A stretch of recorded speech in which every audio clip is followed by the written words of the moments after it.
गेले काही दिवस आपल्याला क्रिप्टोकरन्सी म्हणजे डिजिटल करन्सी याच्याविषयी बरंच काही ऐकायला मिळतंय। गेले काही दिवस म्हणण्यापेक्षा गेली काही वर्ष क्रिप्टोकरन्सी हा विषय खूप चर्चेत आहे, खूप लोकांना आकर्षक करणारा वाटतो आणि त्यातल्या त्यात मीम कॉइन नावाचा एक प्रकार सध्याच मार्केटमध्ये इंट्रोड्यूस झालेला आहे। एक साधारणतः वर्ष दीड वर्षापूर्वी मीम कॉइन्स जरा जास्ती चर्चेत आले। काय आहेत हे मीम कॉइन्स आणि नक्की गुंतवणुकीसाठी त्याचा काय आपल्याला विचार करायचा आहे हे आता आपण बघूया। मीम कॉइन्स हे असे क्रिप्टोकरन्सी आहेत ज्याला कुठलाही आधार नाहीये, मॅथमॅटिकल कॅल्क्युलेशनचा सुद्धा आधार नाहीये। क्रिप्टोकरन्सीमध्ये काही वेगवेगळे प्रकार येतात। त्यातली पहिली येते ब्लॉकचेन बेस्ड क्रिप्टोकरन्सी, ज्याला आपण बिटकॉइन किंवा इथेरियम अशा ज्या काही क्रिप्टोकरन्सीज आहेत, जी मोठी नावं आहेत, आपण ज्यांना मोठ्या क्रिप्टोकरन्सी म्हणून किंवा फेमस म्हणून ओळखतो, हे ब्लॉकचेन बेस्ड टेक्नॉलॉजी आहेत, ब्लॉकचेन बेस्ड क्रिप्टोकरन्सी किंवा डिजिटल करन्सी आहेत। ते फार खोलात जाऊन मी सांगत नाही, पण ब्लॉकचेन बेस्ड म्हणजे ते लिमिटेड प्रमाणात तयार केले जाऊ शकतात। त्याला काही फार मोठ्या प्रमाणात मॅन्युफॅक्चरिंग किंवा मोठ्या प्रमाणात क्रिप्टोकरन्सी तयार नाही होऊ शकत। दरवर्षी त्याचं क्रिप्टोकरन्सी मायनिंग होण्याचं प्रमाण कमी असतं जेव्हा ती ब्लॉकचेन बेस्ड टेक्नॉलॉजी असते तेव्हा। पण मीम कॉइन हा एक असा प्रकार आहे की जो अर्धवट काहीसा बिटकॉइन सारखा आहे, म्हणजे पूर्ण ब्लॉकचेन बेस्ड पण आहे किंवा पूर्ण ब्लॉकचेन बेस्ड पण नाही, असं कुठंतरी अर्धवट ते क्रिप्टोकरन्सी ती येते। त्याचा अर्थ असा आहे की असे कॉइन्स जे स्वस्तात मिळतात, असे क्रिप्टोकरन्सी किंवा अशी डिजिटल करन्सी जी स्वस्तात आपल्याला मिळू शकते आणि ज्याचा वापर आपण ट्रेडिंगसाठी करू शकतो, अशा पद्धतीने हे मार्केटमध्ये लॉन्च केले जातात। अडचण अशी आहे की ह्या क्रिप्टोकरन्सी लॉन्च करण्यासाठी फारसा काही खर्च येत नाही। साधारणतः लॉन्चिंगसाठी कुठलीही क्रिप्टोकरन्सी जर आपल्याला लॉन्च करायची असेल तर 25 ते 30 हजार डॉलर एवढी अमाऊंट आपल्याला लागते क्रिप्टोकरन्सी लॉन्च करण्यासाठी। बिटकॉइन किंवा इथेरियम सारखे जे क्रिप्टोकरन्सीज आहेत, ह्या खूप मोठ्या क्रिप्टोकरन्सीज आहेत, त्यांचे लाखो डॉलर्समध्ये किमती गेलेले आहेत। ज्यांना बिटकॉइन ट्रेड करता येणं शक्य होत नाही अशा लोकांना एक नवीन आमिष म्हणून मीम कॉइन नावाचा प्रकार मार्केटमध्ये आलेला आहे। त्यातल्या दोन मागच्या वर्षभरात फेमस झाल्या, त्या म्हणजे डोनाल्ड ट्रम्प आणि मेलानिया ट्रम्प या दोघांनी लॉन्च केलेले त्यांच्या नावाचे मीम कॉइन्स, जे खरं तर 8 ते 10 डॉलरच्या दरम्यान त्यांनी क्रिप्टो मार्केटमध्ये लॉन्च केलेले होते। पण त्याची अवस्था आता काही सेंटच्या खाली त्याची किंमत गेलेली आहे। म्हणजे ज्या लोकांनी त्याच्यामध्ये पैसे गुंतवले त्या लोकांना मोठ्या प्रमाणावर फटका बसलेला आहे। इथं कुठल्याही व्यक्तीवर आरोप करण्याचा असा उद्देश नाहीये, पण ज्या घटना घडल्या त्या घटना अशा पद्धतीने घडल्या की ज्यांनी तो क्रिप्टो कॉइन लॉन्च केला त्यांना भरपूर फायदा झाला, पण ज्यांनी तो क्रिप्टो कॉइन विकत घेतला, ती मीम कॉइन ते क्रिप्टोकरन्सी विकत घेतली, त्यांना मात्र फायदा नाही झाला, त्यांना नुकसान झालेलं दिसलं।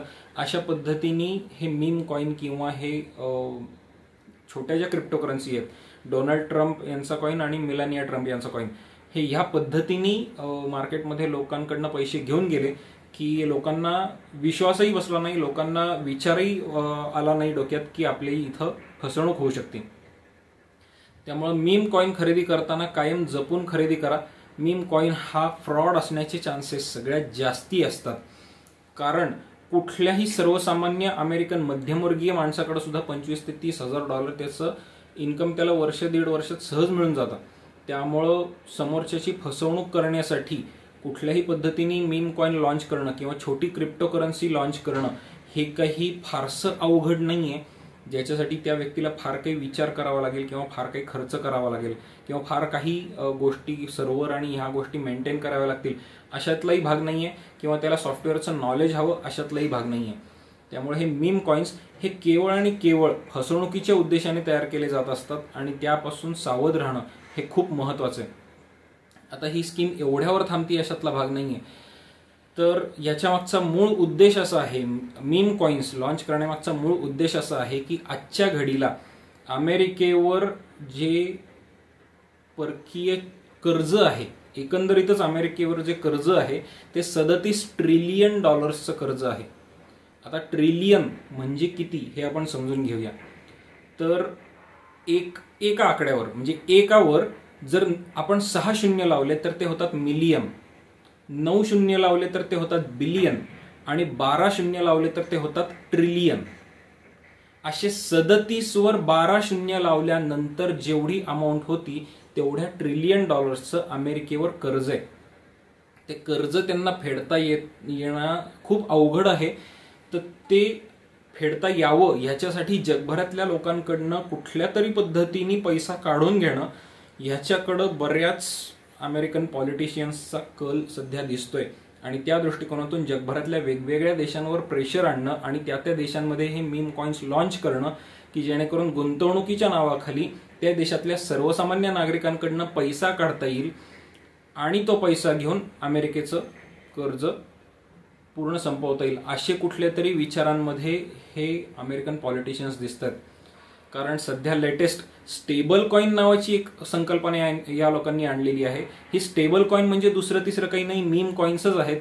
हे प्रत्येक वेगळ्या कंपनीला स्वतःचं चलन तयार करण्याची परवानगी, स्वतःचं डिजिटल करन्सी तयार करण्याची परवानगी अमेरिकन सरकारने दिलेली आहे.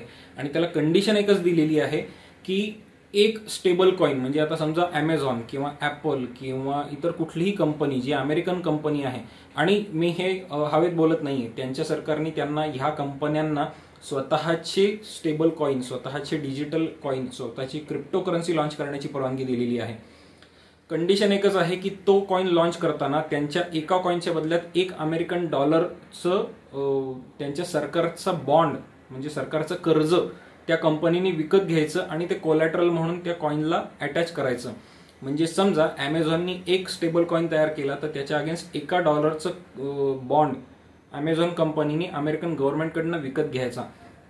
डॉलरची होणारी पडझड थांबवण्यासाठी उचललेलं हे पाऊल आहे की जेणेकरून जगभरातल्या सगळ्या लोकांना हे स्टेबल कॉइन हातामध्ये द्यायचे, त्यांच्या डोक्यावर त्यांच्या माथी मारायचे आणि तो खरा पैसा घ्यायचा, डॉलरमध्ये कन्व्हर्ट करायचा आणि अमेरिकन डॉलर्सला वाचवायचं. हा मोठा घातक प्लॅन, मोठी घातक खेळी जागतिक पटलावर अमेरिकन पॉलिटिशियन्सकडनं खेळली जाते, ज्याला तुमच्या माझ्यासारखे सर्वसामान्य लोक आजपर्यंत आपण या सगळ्या खेळीला प्रोटेक्टेड होतो का, तर आपलं गव्हर्नमेंट आपल्याला जे कुठलं असेल, म्हणजे आत्ताचंच गव्हर्नमेंट नाही, आधीची गव्हर्नमेंट सुद्धा या पद्धतीने आपल्याला प्रोटेक्ट करत होती. पण आता हे स्टेबल कॉइन अशा पद्धतीने मार्केट केले जात आहेत की जे तुमच्या वॉलेटपर्यंत सहज येऊ शकतात आणि तुमचा कष्टाचा पैसा उडवून घेऊन जाऊ शकतात.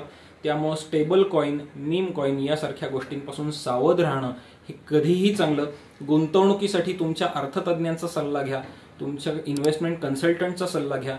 आणि इंडियन मार्केटमध्ये खूप चांगल्या ऑपॉर्च्युनिटीज आहेत ज्याच्यामध्ये तुम्ही इन्व्हेस्टमेंट करू शकता आणि तुमचा पोर्टफोलिओ वाढवू शकता, तुमचा पैसा ग्रो करू शकता. कुठल्याही अशा भूलथापांना, आश्वासनांना किंवा कुठंतरी काहीतरी चमकधमक दिसतीये म्हणून त्याला बळी पडू नका आणि स्वतःचा हक्काचा पैसा घालवू नका.